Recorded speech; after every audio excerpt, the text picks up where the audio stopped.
모자란 것도 없지만 뛰어난 것도 없는 저는 주변에서 흔히 볼 수 있는 그런 사람이었습니다. 남들처럼 평범하게 초중고등학교와 대학교를 졸업하고 취업을 했고 초반 몇 년은 남들과 다르지 않았습니다. 그런데 제가 대리를 달고 부장님이 새로 오시면서 제 회사 생활의 고난은 시작됐습니다. 저는 지방에 있는 국립대학교를 졸업했습니다. 하지만 같이 일하는 사람들은 소위 말하는 서울에 있는 명문대 출신이 대부분이었어요. 이런 출신의 차이를 알게 된 부장님은 그때부터 저를 괴롭혔습니다. 회사 사람들 앞에서 저를 무시하기 일쑤였고 커피를 타와라, 피곤하니까 집까지 대신 운전해라, 세탁소 가서 옷을 찾아와라, 시도 때도 없이 개인적인 심부름을 시키기도 했습니다. 심지어 이제 막 들어온 신입 앞에서도 저를 깔봤습니다. 이러려고 서울에 있는 회사까지 왔나 하는 자괴감이 들었어요. 상황이 이렇다 보니 처음에는 저를 안타깝게 생각하던 동료들도 은근히 저를 무시하고 하기 싫은 일을 떠넘기기도 했습니다. 갈수록 회사 생활이 비참해졌어요. 하루에도 수십 번 사표를 쓰고 싶었지만 백도 없고 집안이 좋지도 않았고 재취업도 자신 없었기에 꼭 참아야만 했습니다. 그렇게 하루하루 버티고 있던 날이었어요. 아침부터 기분이 좋지 않았던 부장님은 화풀이 상대가 필요한지 저를 불렀습니다. 김대리, 김대성, 이 자식 어디 있어? 네, 부장님, 부르셨습니까? 야, 너 지금 이걸 보고서라고 올렸냐? 너 회사 생활 몇 년 차야? 근데 아직도 이따위로밖에 못해? 이래서 내가 취업대 애들을 싫어하는 거야. 학교에서 제대로 배우기나 했겠어? 야, 김대성이, 너 왜 아무 말도 없어? 잘못했으면 죄송하다, 시정하겠다, 이런 말이 있어야 할 거 아니야? 죄송합니다. 금방 다시 작성하도록 하겠습니다. 아무튼 너처럼 머리가 나쁘면 손발이 고생이고 다른 직원들이 고생이야. 내가 너 때문에 아침부터 위에서 깨지고 와야겠어? 아침부터 갑작스럽게 쏟아진 폭언에 어떤 생각도 나지 않아 입술만 꽉 깨물고 아무 말도 안 하고 있자 부장님은 화가 머리끝까지 난 것 같았습니다. 뭐야, 왜 대답이 없어? 내가 너 때문에 아침부터 깨지고 와야겠냐고, 이게 진짜 맞아봐야 정신을 차리고 머리가 돌아가지. 그 말과 함께 부장님은 자신의 발로 제 정강이를 때렸습니다. 너무 아파서 다리를 붙잡고 이를 악물며 고통을 참고 있는데 누군가 사무실로 들어와 인사를 했습니다. 경영 수업을 받으러 온다던 회장님의 아들이었죠. 그의 등장에 길길이 날뛰던 부장님도 잠잠해졌습니다. 아침부터 무슨 소란입니까? 이분은 왜 이렇게 앉아있죠? 어디 고개 좀 들어보세요. 제가 일어나서 인사를 하자 회장님의 아들은 놀란 듯 말했습니다. 우리 형방에 있는 사진 속 그분이네? 회장님 아들은 그 말만 남긴 채 올라갔고 남아있는 사람들은 대체 둘이 어떤 사이냐고 물어보기 바빴습니다. 하지만 저 역시도 무슨 영문인지 몰라 어리둥절하기만 했어요. 그리고 잠시 후 회장실에서 올라오라는 호출까지 받자 부장님이 달려와 제 앞에 무릎이라도 꿇을 듯 싹싹 빌기 시작했습니다. 회장님 아들의 등장으로 제 회사 생활은 하루아침에 달라지고 말았습니다. 학창시절에 저는 평범한 학생이었습니다. 성적도 중간이었고 생긴 것도 특출나지 않았죠. 제가 다닌 고등학교는 남고였는데요. 거기서도 특별히 튀지 않는 어디서나 볼 수 있는 수많은 남학생 중 한 명일 뿐이었습니다. 고등학교 2학년의 어느 날, 새학기가 시작된 지 2달 정도 지났을 때 전학생이었습니다. 그는 또래보다 왜소했고 얼굴도 하얀 데다 시끄럽고 목소리 크던 다른 애들과 달리 얌전했습니다. 어느 학교나 그렇듯 전학생이 오자 모두의 관심이 그 애한테 쏠렸습니다.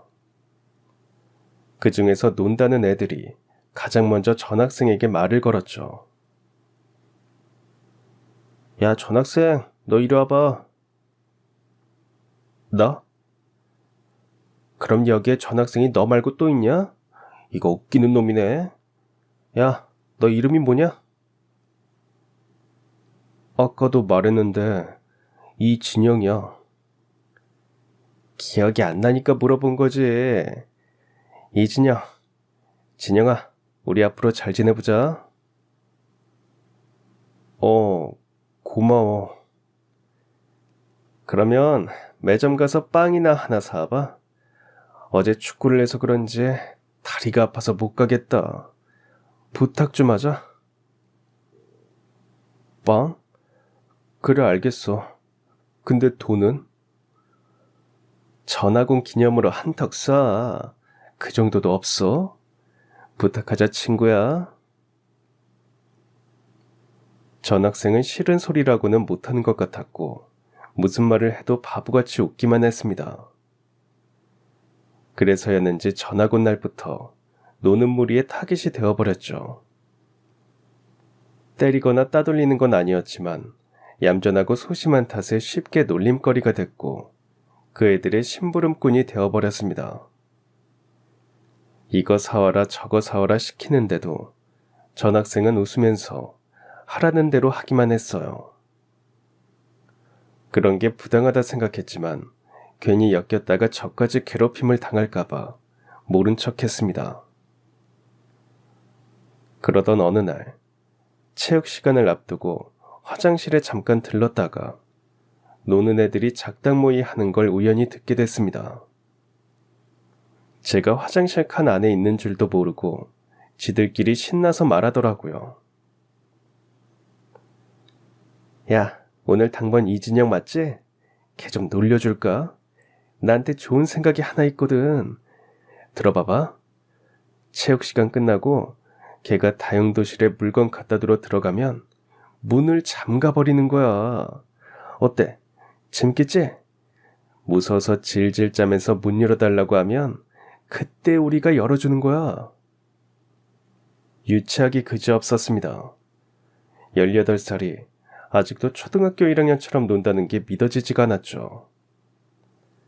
더는 두고 볼 수가 없어서 전학생 진영이를 도와주기로 마음먹었습니다.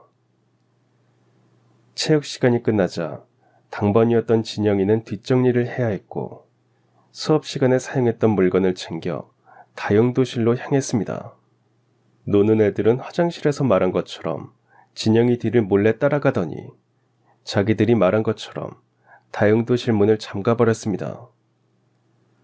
진영이는 아무것도 모르고 그 안에 꼼짝없이 갇혀버리고 말았어요.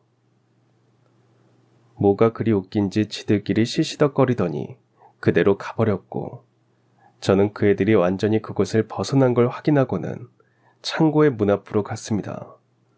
진영이도 문이 잠긴 걸 알았는지 안에서 문을 두드리며 소리치고 있더라고요.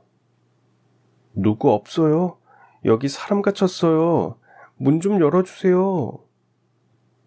진영아, 나 같은 반 대성인데 문 열어줄 테니까 진정하고 조금만 기다려. 대성이? 대성아, 나 문 좀 빨리 열어줘. 숨쉬기가 힘들어. 문이 열리자마자 식은땀으로 흠뻑 젖은 진영이의 얼굴이 보였습니다.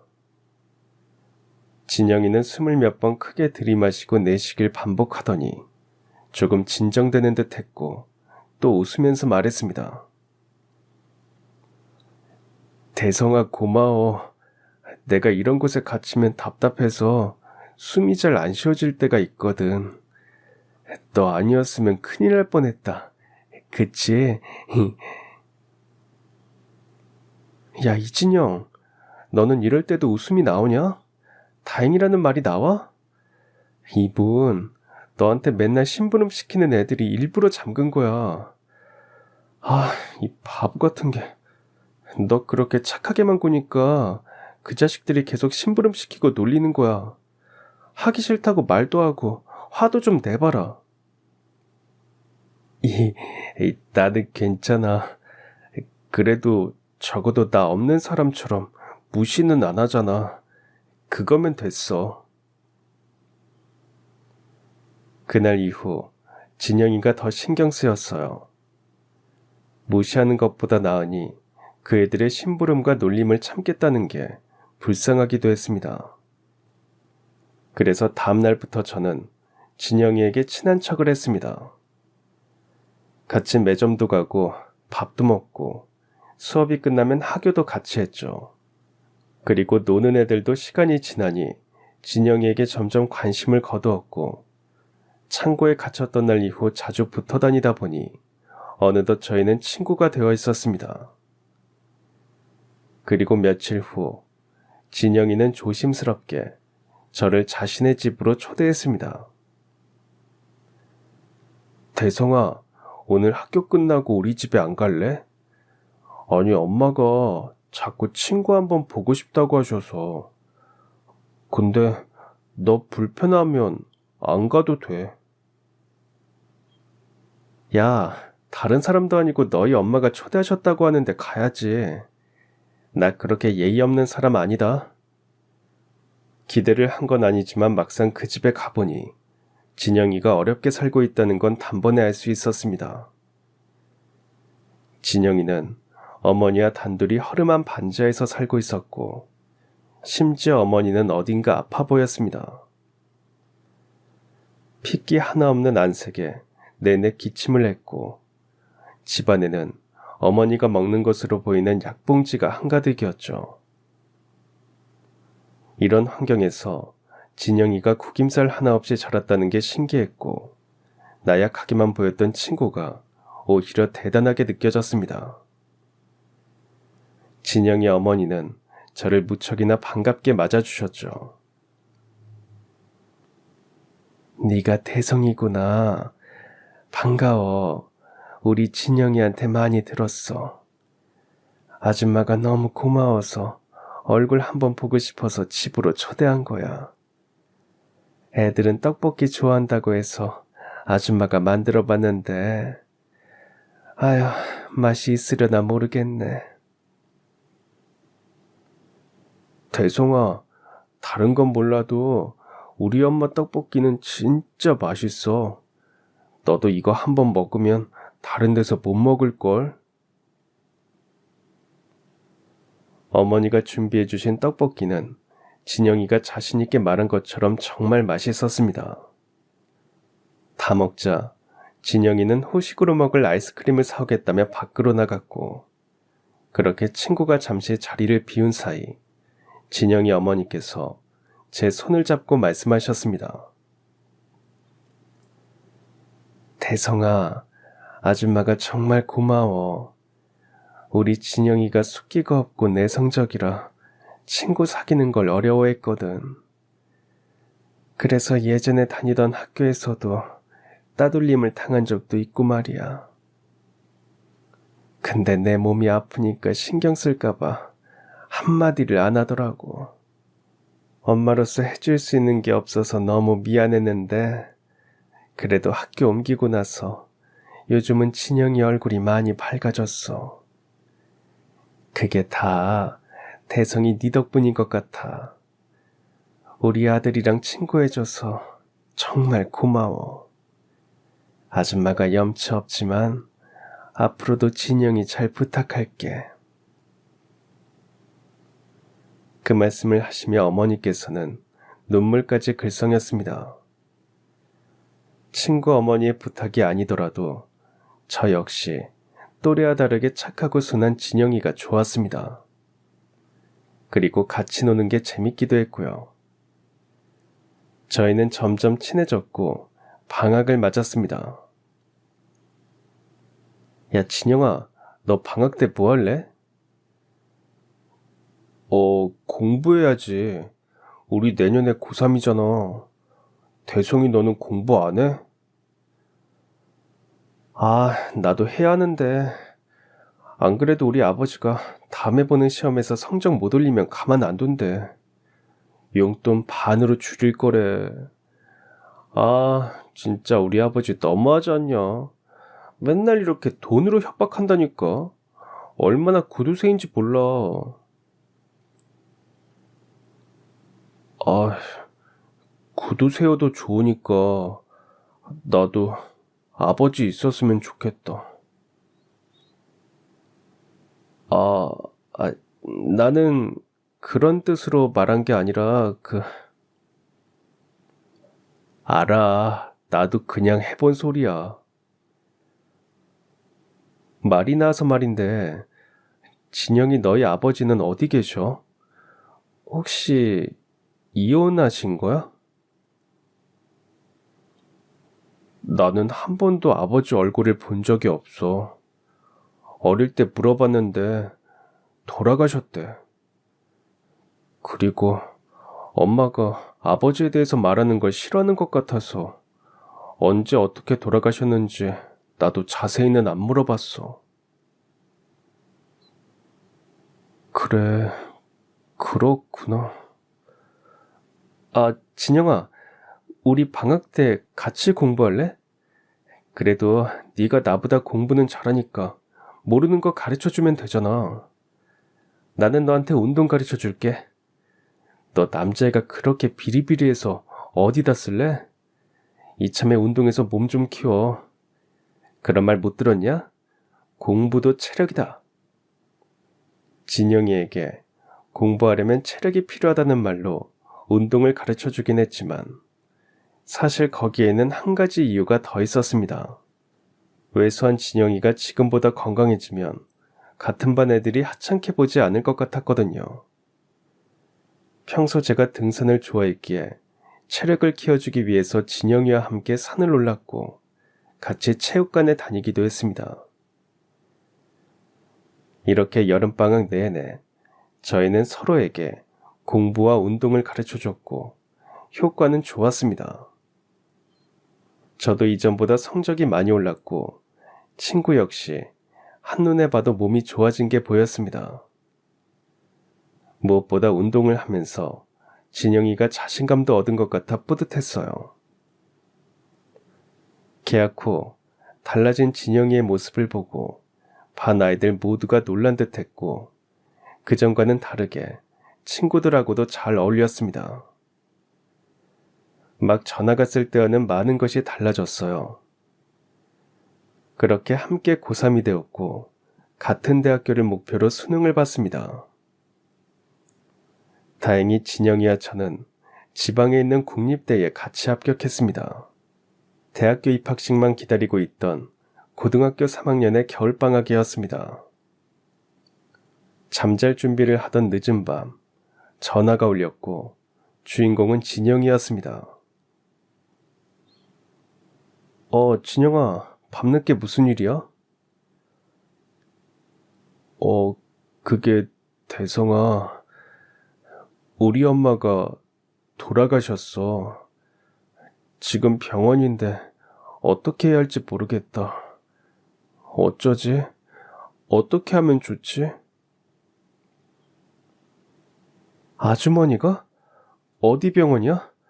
내가 지금 우리 부모님 모시고 갈게. 목소리만 들어도 친구가 지금 얼마나 불안하고 무서운지 다 느껴졌습니다. 바로 부모님께 이 사실을 알리고 저희 가족은 진영이가 알려준 병원으로 향했습니다. 그리고 거기서 허망한 표정으로 병원 복도에 주저앉아 있는 친구를 발견했습니다. 부모님은 친구 대신 절차를 밟아서 병원에 있는 장례식에 빈소를 마련해 주셨습니다.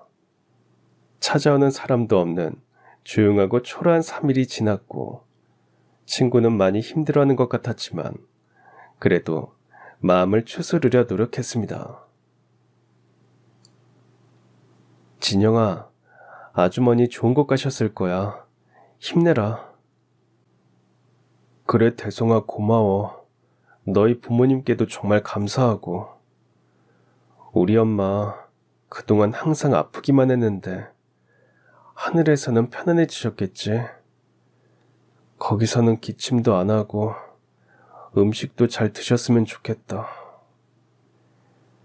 대성아, 나도 혼자지만 씩씩하게 잘 살아볼 거야. 그래야 엄마도 기뻐하실 거고. 이진영, 네가 왜 혼자야? 너 서운하게 말 그렇게 할래? 네 옆에는 나도 있고 우리 부모님도 있잖아. 유독 추웠던 겨울이 가고 저희는 대학교 1학년 새내기가 됐습니다. 친구는 언젠가부터 카메라를 들고 다니기 시작했습니다. 진영이, 너 웬 카메라야? 샀어? 이거 엄마 유품 정리하다가 나온 건데 아직 멀쩡하더라고. 대성아, 너 거기 서봐. 내가 사진 한 장 찍어줄게. 에이, 사진은 무슨. 됐어, 찍지 마. 남는 건 사진뿐이라고 하잖아. 우리가 나중에 늙었을 때 지금 찍어둔 거 보면 얼마나 재밌겠어. 그러지 말고 거기 서봐. 찍는다. 하나, 둘, 셋. 진영이는 카메라로 찍은 사진을 인화해서 저한테 주기도 했고 본인이 직접 간직하기도 했습니다. 대학 생활을 더 즐겁게 하려고 저희는 등산 동아리에 같이 들어갔는데 그때도 부원들의 사진은 진영이 담당이었습니다. 사진이 많아지는 만큼 함께하는 추억도 늘어가는 것처럼 느껴졌습니다. 한동안 동아리 부원들과 함께 산을 오르다가 입대 전에 오랜만에 둘이서만 등산을 하기로 했고 평소에 가고 싶었던 산으로 갔습니다. 며칠 전 비가 와서 그런지 산길이 미끄러웠어요. 진영아, 오늘 길이 미끄럽네. 조심하고 무리하지 말자.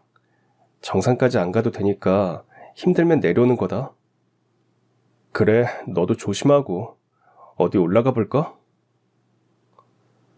조심스럽게 한 발씩 내디디며 산을 올랐는데 중간쯤 갔을 때 사건이 벌어지고 말았습니다. 앞서가던 진영이가 발을 헛디뎌 미끄러졌고 제가 보는 눈앞에서 그대로 떨어지고 말았습니다. 저는 친구의 이름을 부르며 진영이를 향해 달려갔지만 저 역시 미끄러져 친구가 있는 곳에서 멀지 않은 곳에 떨어지고 말았습니다.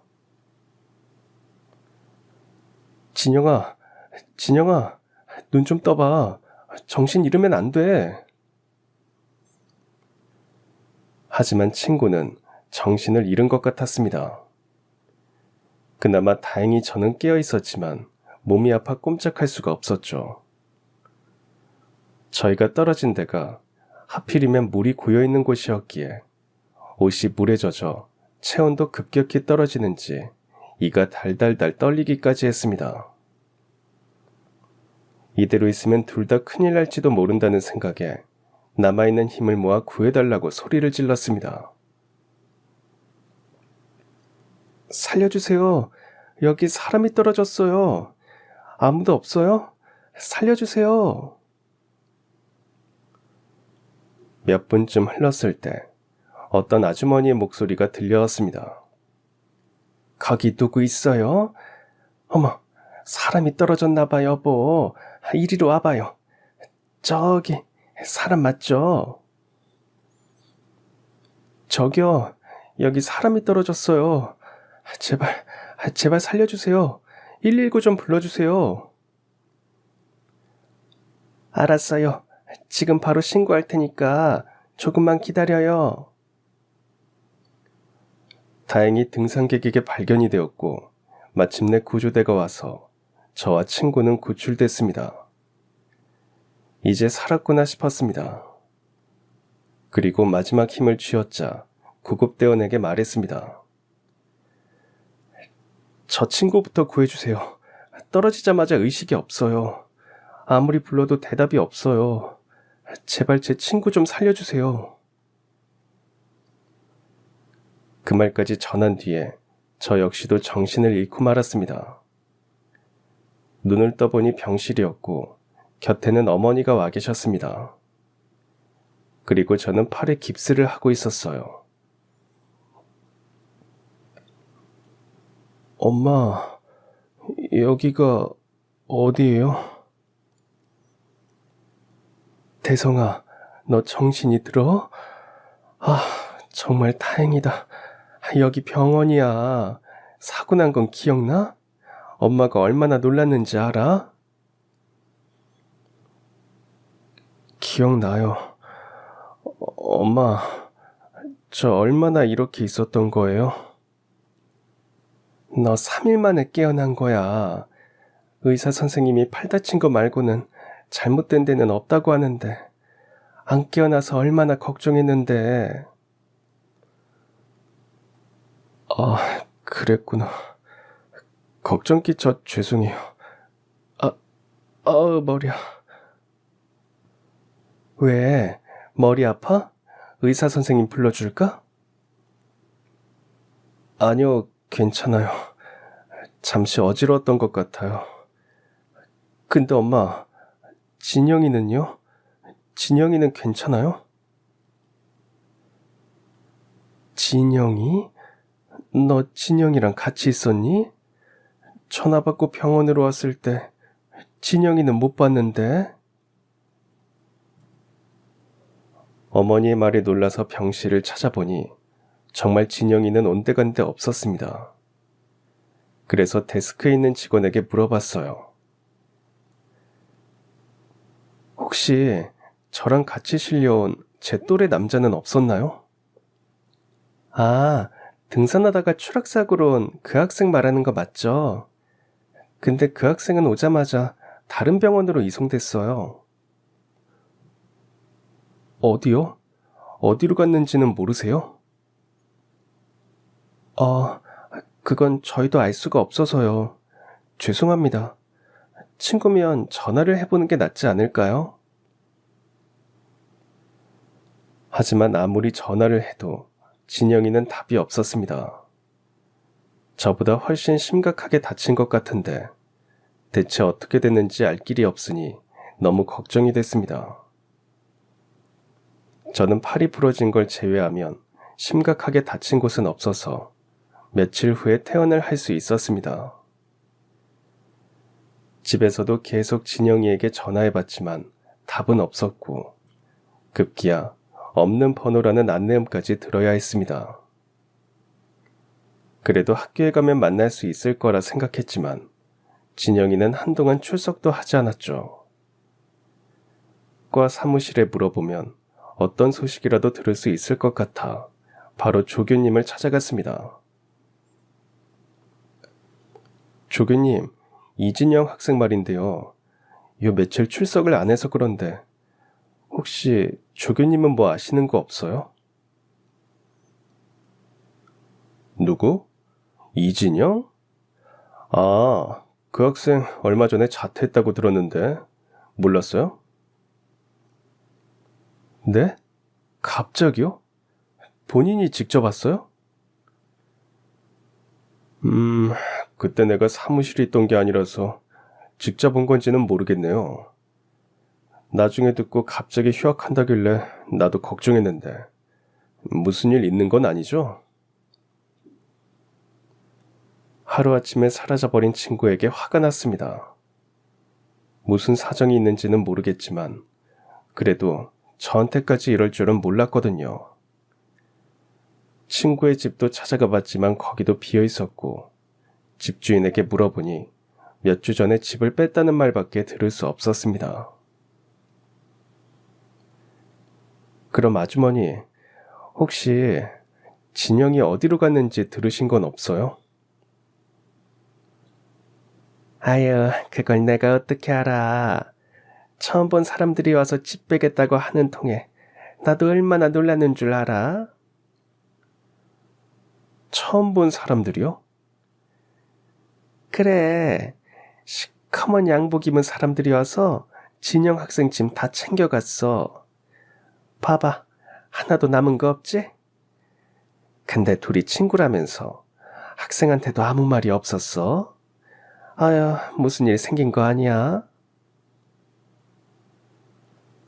처음에는 말도 없이 사라진 친구에게 화가 나고 서운했지만 이제는 걱정이 됐습니다.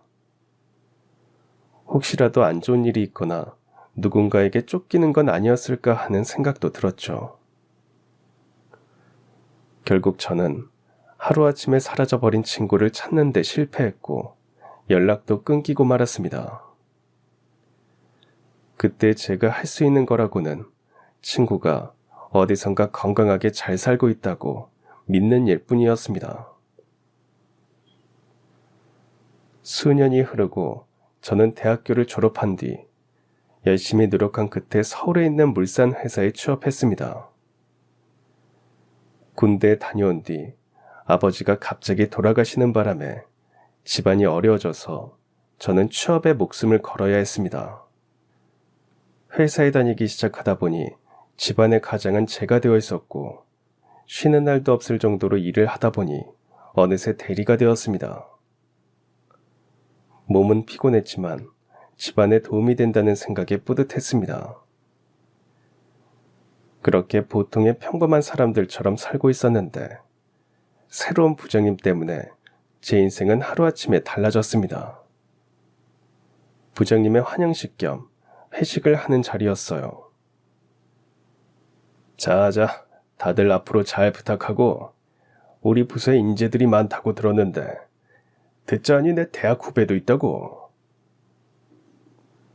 저희 회사가 꽤 큰 곳이다 보니 서울에 있는 명문대를 졸업한 사원들이 꽤 있었습니다. 저희 부서도 저를 제외하고는 거의 다 그런 대학교 출신이었죠. 그래서 이제 저 역시 국립대를 나왔음에도 대학 이야기가 나오면 위축이 되곤 했습니다. 거기 김대성 대리라고 했나?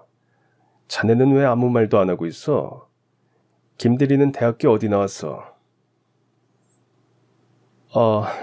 저는 지방에 있는 국립대 나왔습니다. 뭐? 국립대? 아니, 지방대 나온 사람이 우리 회사에는 어떻게 들어왔어? 무슨 백이라도 있나? 낙하사냐? 네? 무슨 말씀이신지. 아니, 다른 사람들 봐. 다 서울에 있는 명문대 출신이잖아. 그런데 지방대 나온 사람이 백도 없고 낙하산도 아닌데 어떻게 우리 회사에 들어왔지? 신기하네. 그날 이후부터 학벌과 집안을 중요시하던 부장님에게 저는 찍히고야 말았습니다. 부장님의 시선에서 저는 소위 지잡대 출신이었기에 매번 무시를 당할 수밖에 없었어요. 부장님의 괴롭힘과 멸시에 친했던 동료도 등을 돌렸고 처음에는 저를 안쓰럽게 생각하던 사람들도 하나둘씩 부장과 똑같이 저를 무시하고 제가 없는 곳에서는 뒷담화를 하기도 했습니다. 아까 김대성 대리 박 부장한테 깨지는 거 봤어요? 봤지. 박 부장 괜한 일로 꼬투리 잡는 거 하루 이틀인가. 근데 김 대리도 참 이상해. 처음에는 잘못한 것도 없는데 그렇게 갈굼당하는 거 불쌍하다 생각했거든. 근데 이제는 내가 보기에도 그냥 호구 같아, 호구. 내가 김 대리였으면 회사 벌써 그만뒀다. 그걸 어떻게 버텨요. 나라면 절대 못 살아요. 김 대리 지잡대 나왔다며. 그런데 제 취업은 쉽겠어? 더럽고 치사해도 여기 붙어 있어야지. 부장의 괴롭힘과 동료들의 무시를 당하면서도 집안 사정을 생각하면 회사에 붙어 있어야만 했습니다. 하지만 참고 견딜수록 부장의 괴롭힘은 심해졌어요. 그리고 다른 직원들이 은근히 자신들이 하기 싫은 일까지 죄다 저한테 넘기는 통에 거의 매일이 야근이었습니다. 그러다 하루는 아침부터 부장의 기분이 안 좋은 걸 알 수 있었습니다. 오늘은 제발 조용히 지나가길 바랬지만 어김없이 부장은 저를 호출했습니다. 야, 김대리. 김대리 어딨어? 김대성, 이리 와봐. 네, 부장님. 부르셨습니까? 김대리, 너 내가 몇 번을 말해야겠어. 너 몇 년 차야? 몇 년 차인데 아직도 보고서를 이따위로 써. 보고서요? 뭐 잘못된 거라도 있을까요? 말씀해 주시면 바로 수정하겠습니다. 너 언제까지 내 말귀 못 알아쳐먹을래? 내가 몇 번을 말했어. 성심성의껏 해오라고 했잖아. 나는 이 폰트가 마음에 안 든다고 수백 번은 말했겠다. 정신 똑바로 못 차려? 겨우 보고서의 글씨체가 마음에 안 든다는 이유로 아침부터 부장은 자신의 안 좋은 기분을 저한테 풀었습니다.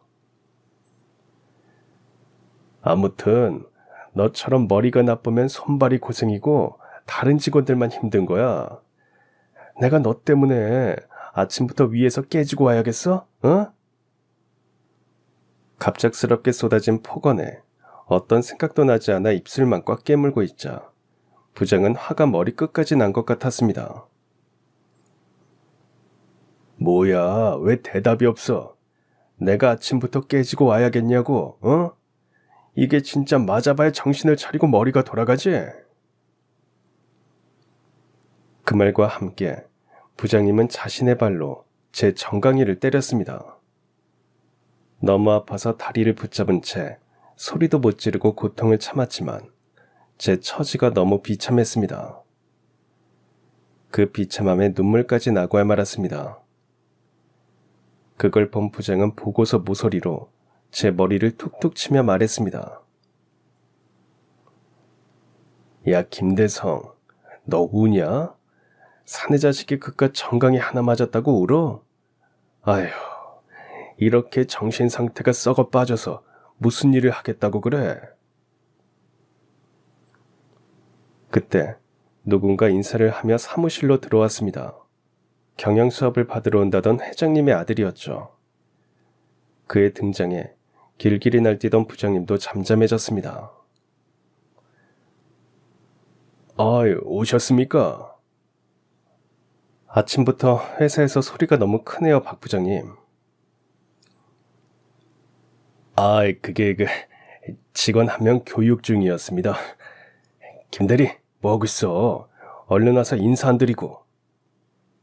저는 부장이 시키는 대로 회장님의 아들이라는 그 사람에게 고개 숙여 인사를 했죠. 그런데 그는 제 얼굴을 보자마자 아주 익숙한 얼굴이라는 듯이 이런 말을 했습니다. 우리 형방에 있는 사진 속 그분이네? 회장님 아들은 그 말만 남긴 채 회장실로 올라갔고 남아있는 사람들은 대체 둘이 어떤 인연이냐 물어보기 바빴습니다. 하지만 저 역시도 무슨 영문인지 몰라 어리둥절했죠. 그리고 잠시 후 회장실에서 올라오라는 호출까지 받자 부장님이 달려와 제 앞에 무릎이라도 꿇을 듯 싹싹 빌었습니다. 저기 김대리, 지금까지 내가 김대리한테 했던 말이나 행동들 다 잊어버려, 응? 내가 이렇게 사과할게. 부장님, 갑자기 왜 이러세요? 혹시 회장님 아들이 저 아는 척해서 이러시는 거면 저 진짜 그분이 누군지 몰라요. 오늘 처음 봤습니다. 다른 사람이랑 착각한 거 아닐까 싶어요. 에이, 왜 그래? 아무 사이도 아니면 김대리를 왜 회장실까지 부르겠어? 가서 내 말 좀 잘해줘. 그동안 우리 사이의 일은 쿨하게 잊어버리자, 응? 잘 다녀와. 부장의 배웅까지 받으며 회장실로 올라갔습니다. 입사하고 처음 와본 곳이라 긴장이 됐죠. 그리고 대체 회장님의 아들이 내 얼굴을 어떻게 알고 있는 건지 궁금했습니다. 떨리는 손으로 문을 열자 저는 너무 놀라 꿈이라도 꾸는 줄 알았습니다. 다시는 못 만날 줄 알았던 얼굴이 보였거든요. 경영 수업을 받으러 온 회장님 아들 옆에는 실족 사고 뒤 사라져버린 제 친구 진영이가 있었기 때문입니다. 정확히 10년 만에 만난 진영이는 휠체어를 타고 있었습니다. 대성아, 정말 너 맞구나. 동생이 내 방에 걸린 사진 속에 있는 남자랑 똑같이 생긴 사람이 있다고 알려줬어. 그 말 듣고 너무 놀라서 내가 직접 확인해보려고 바로 왔어. 잘 지냈어? 그때 다친 데는 괜찮은 거지? 이진영, 네가 어떻게 여길... 그리고 그 휠체어는 뭐야? 그 사고 때문이야? 아, 이거 그 사고로 다리 신경이 잘못돼서 결국 이렇게 됐어. 많이 놀랐지? 너는 그때 다친 데 없었어? 나는 팔 조금 부러진 거 말고는 괜찮았어. 진영아, 너 그동안 대체 어디서 있었던 거야? 그리고 이분이 동생이면 너도 회장님 아들인 거야? 아니, 어떻게... 너 분명 엄마랑 단둘이 살았었잖아. 아버지도 돌아가셨다며. 그게 설명하려면 너무 긴 이야기야. 대성아, 일단 앉아. 우리 앉아서 이야기하자. 10년 전 산을 올라갔다가 사고를 당한 친구가 정신을 차리고 눈을 떴을 때는 처음 보는 중년의 남자가 내려다보고 있었습니다. 저기, 정신이 드니? 네. 근데 누구세요? 여기는 어디고요? 그게 진영아, 당황스럽겠지만 내가 네 아버지다. 아버지요? 그럴 리 없어요. 엄마가 분명 저희 아버지는 돌아가셨다고 했는데. 사실 친구의 아버지는 살아있었습니다. 진영이 어머니께서는 어린 시절 한 남자를 만나 절절한 연애를 했습니다. 당시 친구의 아버지는 제대 후 대학교에 다니고 있던 복학생이었고 어머니는 그 학교 근처에 있는 카페에서 일하고 있었다고 합니다. 카페 손님과 직원으로 만나 뜨거운 사랑을 했고 곧 결혼까지 약속했지만 남자의 집안에서 친구 어머니가 고아라는 이유로 둘을 반대했습니다. 남자는 자신의 어머니를 어떻게든 설득시켜보려 했으나 쉽지 않았고 좋은 집안의 여자와 억지로 성까지 보게 했죠. 그리고 그걸 친구의 어머니가 우연히 알게 돼버린 겁니다. 당신이 나한테 어떻게 이럴 수 있어요? 오늘 가족 모임이 있다고 나간 거잖아요. 그 모임이 선보는 거였어요? 당신이 어떻게 나를 속일 수 있어요? 당신만 믿으라며. 결혼하자면서 그것도 다 거짓말이었어요? 돈 많은 집안 자식이라 나 같은 건 심심풀이로 데리고 논 거였냐고요. 미영아, 나는 정말 몰랐어. 믿어줘. 어머니가 가르쳐준 주소로 가보니까 그 여자가 앉아 있었던 거야. 그래서 어쩔 수 없이 차만 마시고 온 거라고. 헤어지면서 이미 좋아하는 여자도 있다고 말했어. 정말이야. 변명하지 말아요.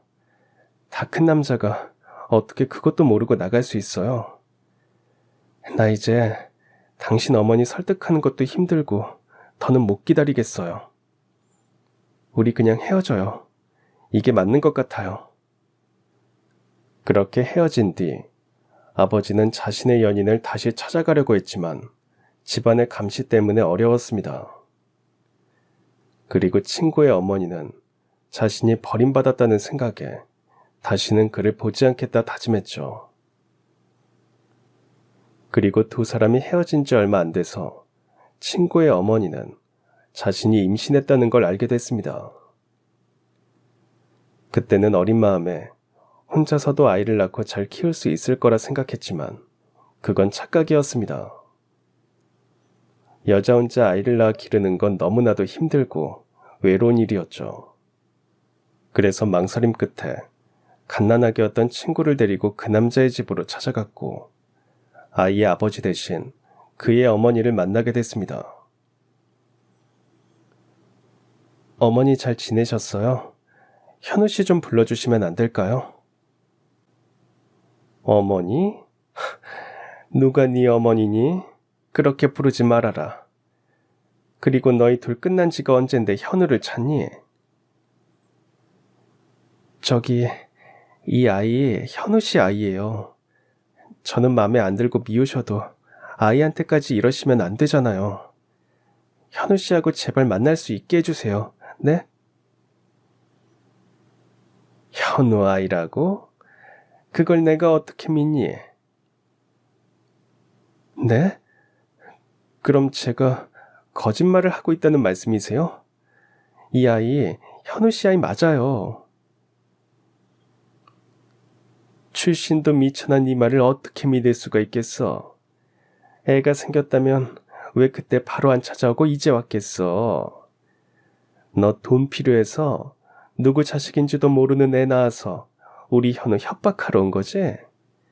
남의 집 귀한 자식 인생 꼬이게 하지 말고 썩 꺼져. 어머니 제발요. 현우 씨 딱 한 번만 보고 갈게요. 아유 독한 것. 네가 결국 다른 사람 손에 끌려나가고 싶은가 본데 원하는 대로 해줄게. 박 부장, 지금 당장 이건 내 눈앞에서 치워요.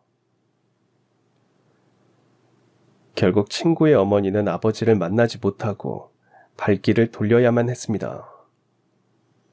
그리고 친구 아버지 역시도 자신에게 자식이 있다는 것도 모른 채 집안 성화에 못 이겨 다른 여자와 결혼을 했어요. 그런데 결혼한 지 한참이 지났는데도 쉽게 아이가 생기지 않았습니다. 그제서야 아버지의 어머니는 몇 년 전 친구의 어머니가 찾아온 걸 말해줬다고 합니다. 아휴, 이럴 줄 알았으면 그때 걔가 데리고 온 애라도 들을 걸 그랬나? 그 애라니요? 어머니, 지금 무슨 말씀이세요? 아무것도 아니다. 아유, 이 나이가 드니 말도 헛나오네. 잊어버려라. 그 애라뇨? 혹시 미영이 말씀하시는 거예요? 맞죠? 어머니, 무슨 일이 있었던 거예요? 친구의 아버지는 다그쳤고 자신이 그렇게 사랑했던 여자가 임신을 했었다는 것도 자신에게 아이가 있다는 것도 그리고 그 둘이 집 앞까지 찾아왔다는 것도 모두 알게 됐습니다.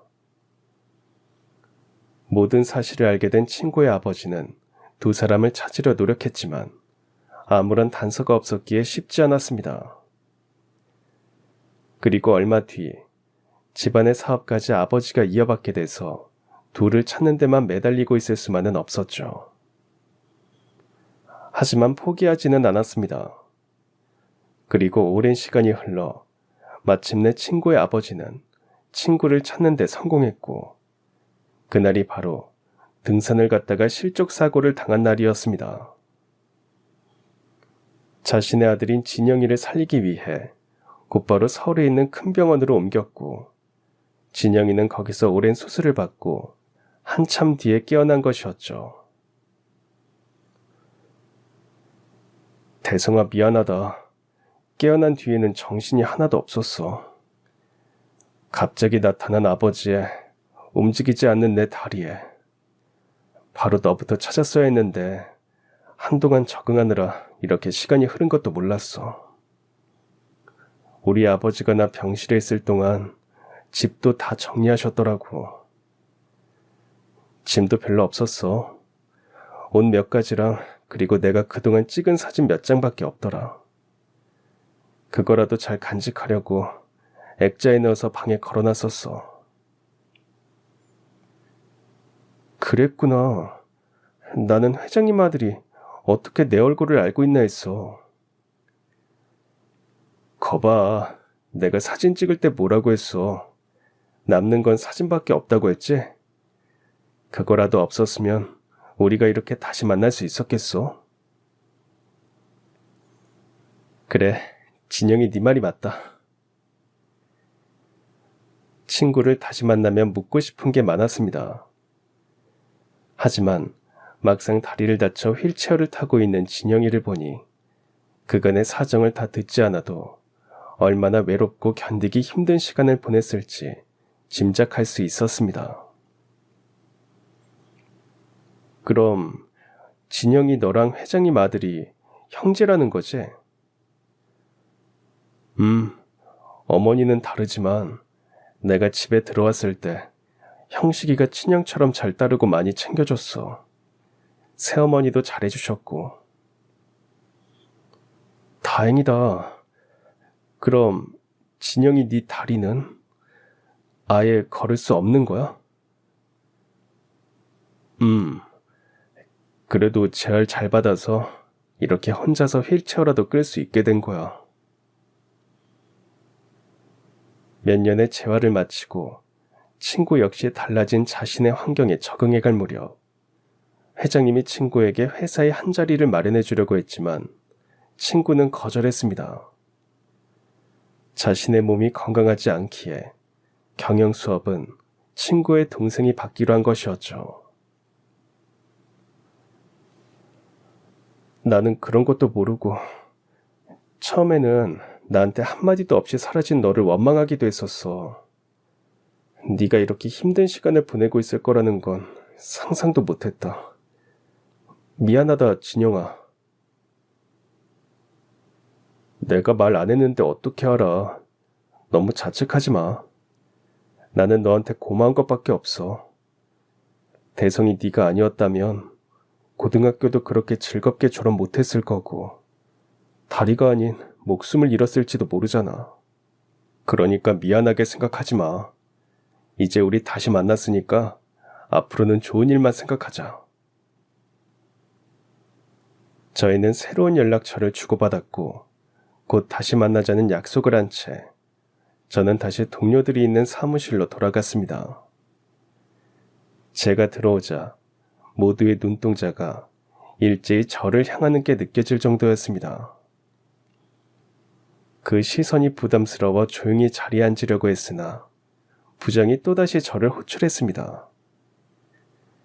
이전과는 다르게 아주 상냥한 말투로 말이죠.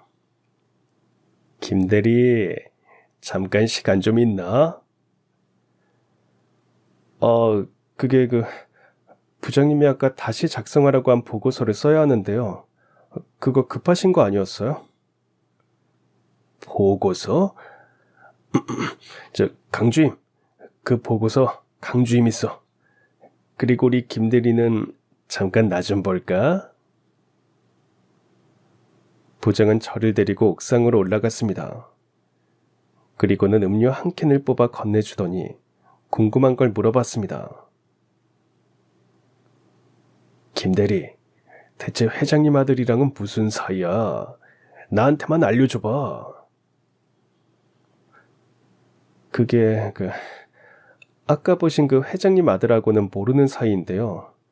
형이랑 제가 친구예요.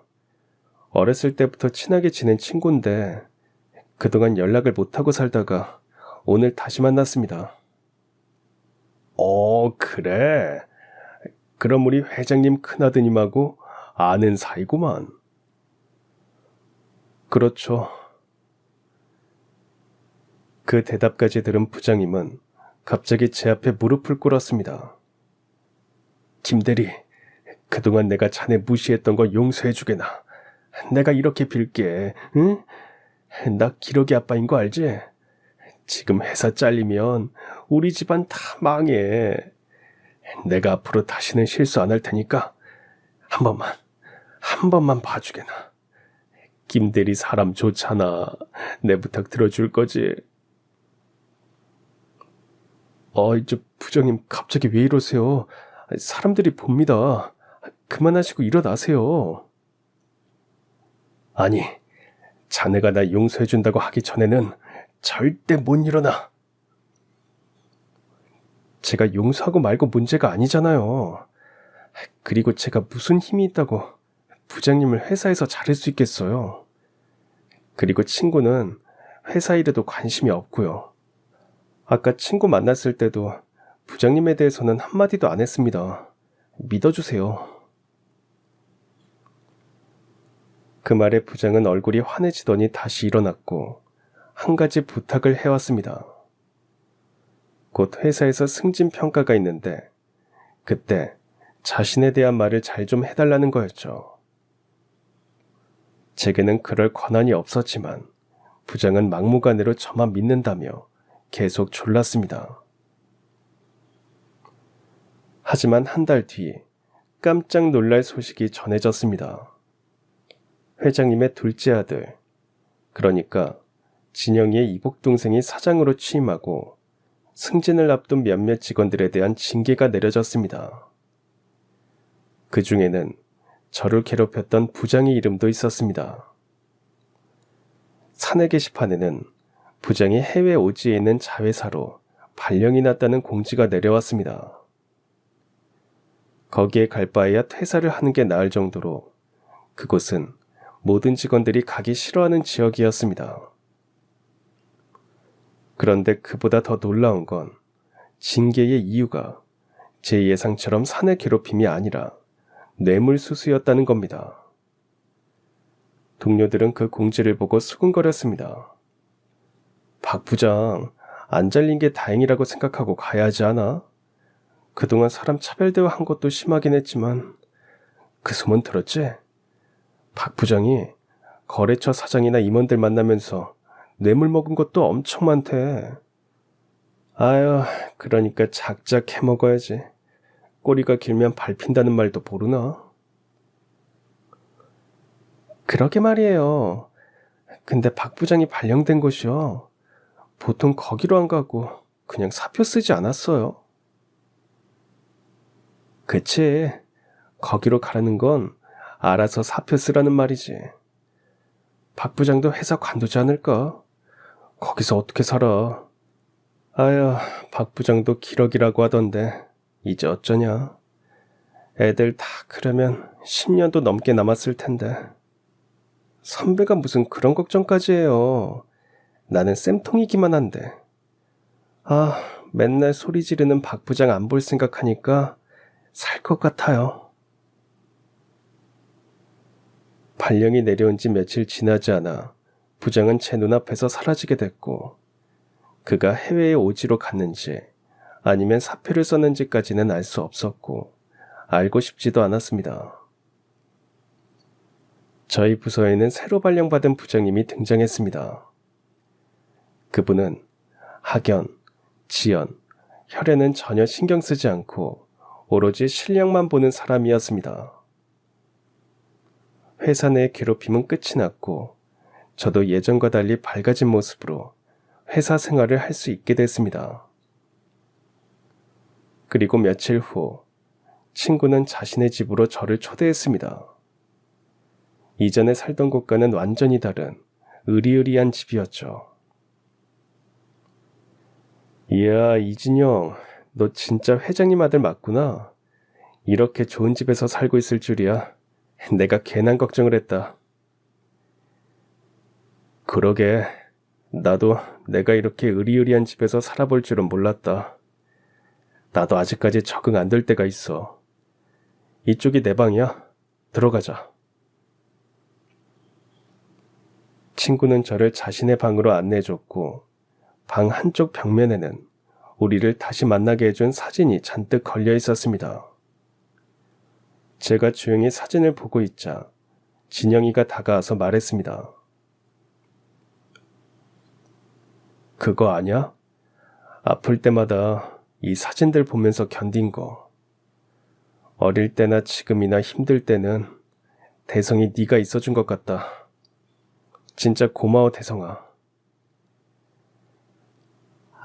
우리 사이에 무슨, 너는 무슨 낯간지럽게 그런 소리를 하냐?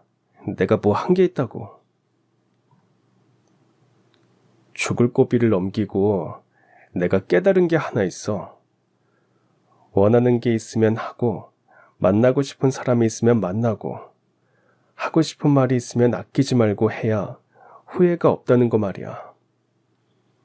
그러니까 너랑 나도 그렇게 살자. 그 말처럼 친구는 지금 회사 일을 하는 대신 자신이 좋아하는 사진을 찍으며 살고 있습니다. 친구는 언젠가 직접 찍은 사진으로 전시회를 하는 게 목표라고 합니다. 그리고 저는 그 꿈을 이룰 수 있도록 옆에서 도와주며 응원할 겁니다.